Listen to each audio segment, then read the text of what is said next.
Hi, today I will be reviewing the Pavlok 2.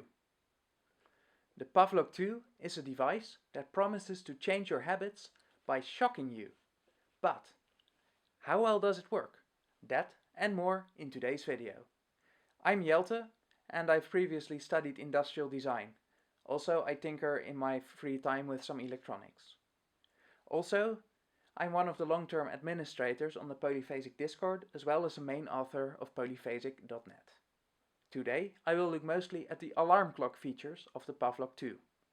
For brevity's sake, I will be referring to it also as Pavlok or the device, even though there's also a first version of the Pavlok. This one is not covered in this video.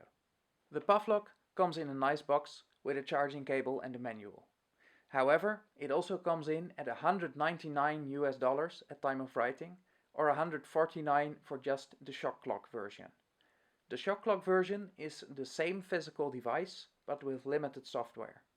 It is possible to upgrade this after you've bought it. It boasts claims to reduce cravings and bad habits, like nail biting, smoking, or getting up early. I guess that last one's a typo, and more. It aims to achieve this functionality by shocking the wearer, or more accurately, by having the person shock themselves. To do so, the device is worn similar to a watch, however at the inside of the wrist because the shocks are felt a lot more over there. The Pavlok charges via micro USB. At this price point I would have liked to see USB-C, however the device has been out for a little while. The watch band itself is infinitely adjustable and can fit most wrists. First, the positive points. If you're waken up in the morning by a shock, you really get woken up. The shocks are very hard to ignore, and they will also get your heart rate up, which makes it a lot harder to accidentally fall back asleep again. If you don't keep the device connected to your phone, the battery will last longer than I expected, coming in at a full 10 days, up from the claimed 5. Because the alarms are also saved on the device, it continues to work like normal. Also, the watch band uses standard size watch pins, so it could be replaced if needed. However, while the Pavlok definitely works for waking you up, it has its fair share of problems.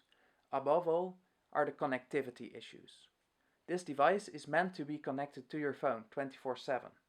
However, I had such a difficult time keeping it connected at all, even on two Android phones running separate versions of Android OS, that I can't even evaluate any of the non-alarm features because I can't keep the device connected long enough. Thankfully, the alarm, as previously mentioned, is saved on the device because I've only managed to connect it 3 times in total. Shutting off the alarm when it goes is done by holding the button on the face of it for 10 seconds. However, if you've set it to shock you again after 15 seconds from the first shocks, it will gladly just shock you while you're trying to shut it off. This is quite annoying. Also, currently there is no option to have the device first start off with vibrating or beeping, which are both integrated in it. It just starts shocking you straight away, not giving you the chance to actually react to any of the less painful waking options. A second major issue is with the band. The band material itself is fine. However, the cradle for the device itself is made from really thin flimsy plastic and uses a weird magnetic clasp system. People have been complaining about this for some time, and it looks like new units will now be shipping with the old style silicone bands, which, while a lot bulkier, are probably more reliable. You need to take the device out of the band to charge it. Had this not been the case, the device could have simply been part of the strap, making for a way stronger solution. The metal band itself looks sturdy enough, however the chainmail-like structure is prone to getting hair stuck in it, like for example if you rub your wrist over for example a beard. The third major problem this device has is that it has no waterproofing at all. This device is meant to be worn at your wrist at all times of day.